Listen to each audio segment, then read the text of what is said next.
कटक महानगर निगम 56 number ward स्थित मुकामेश्वर प्रभु श्री जगन्नाथ चतुर्थ वार्षिक यज्ञ महोत्सव उपलक्षे गुरुवार कलश शोभायात्रा अनुष्ठित हो गाँवर 150 रु ऊर्ध्व महिला और पुरुष माने एही कलश शोभायात्रा सामिल होते यज्ञ मंडपरे कलश स्थापना करा जाई यज्ञ कार्य आरंभ होइथिला।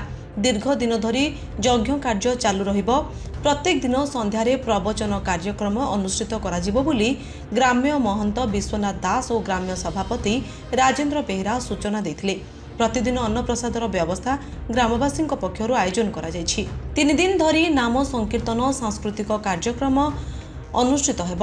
यज्ञर मुख्य कर्ता रूपे श्रीधर जेना एवं कर्ती रूपे रोजालिन जेना रहितबा बेले मुकामेश्वर पूजा कमिटर संपादक कमलकांत महांती, बाउरी बंधु जेना, दिलीप कुमार दास, चित्तरंजन दास, निकुंज जेना, संजय कुमार दास, शिशिर कुमार दास प्रमुख ग्रामवासी पक्षर आयोजन करा जाउछि।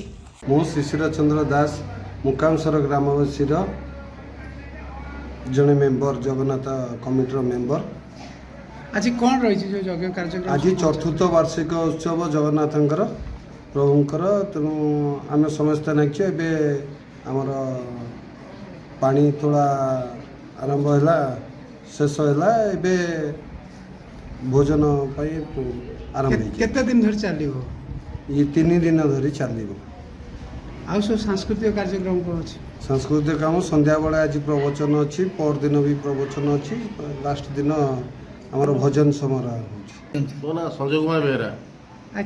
केमती कौन यज्ञ कार्यक्रम बहुत दीर्घ दिन मंदिर पड़ता प्रभु निर्देश प्रभु स्वप्नदास जी कर्ता ठाकुर प्रतिष्ठा करते जगन्नाथ मंदिर ये प्रभुंर दीर्घ दिन मंदिर पड़ रही दीर्घ 20 वर्ष 22 वर्ष पर प्रभुंर निर्देश साईबाला भूमिका सब पड़ोसा गाँव भूमिका प्रभुंर मंदिर स्थापना है।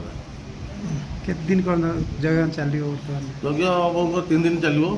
सांस्कृतिक कार्यक्रम अच्छी पाखापाखि पड़ोशी माँ भाई आसती सहयोग साहय करते मुकामेश्वर ग्रामवासी मैंने बुढ़ी मैंने साहय करते युवक साहय करते प्राय जगह केते लोक मिनिमम 1000-1500 लोक पाखापाखि जोग दिखाती 56 वार्डर लोक पड़ोशी गाँव सम्मिलित होती। ना प्रभात कुमार दास डाकना हूँ माधव आम घर हूँ मुकामेश्वर आउ ये प्रभु जगन्नाथ बहुत कहानी अच्छी ताको तो विशेष कहीहबनी। दीर्घ 10 वर्ष पड़ी रही रही मंदिरटी है 4 वर्ष है ये वार्षिक उत्सव पालन करा समस्त ग्रामवासी तरफ समस्त साहाय्य सहयोग प्राय पाखाख अंचल लोक मैंने भी साहाय्य सहयोग करती। आ ये प्रोग्राम रे प्राय 5000-6000 लोक प्रसाद सेवन में भाग नियंती। कलश यात्रा प्राय 150 ରୁ 200 लोक होती। एथर कि गाँव में जो अणुसूदिया छुट्टी हो एथर कमी जाइए तथा प्राय 100-150 लोक होती। केते दिन धरि चलिबो? ये प्राय दीर्घ 3 दिन हो चलो। आगे 5 दिन होता ये सब ये नहीं कि 3 दिन हम।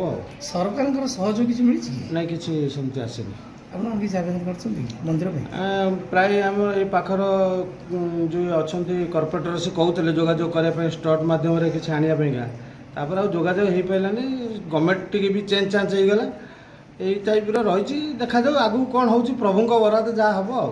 Bureau report live life Odia.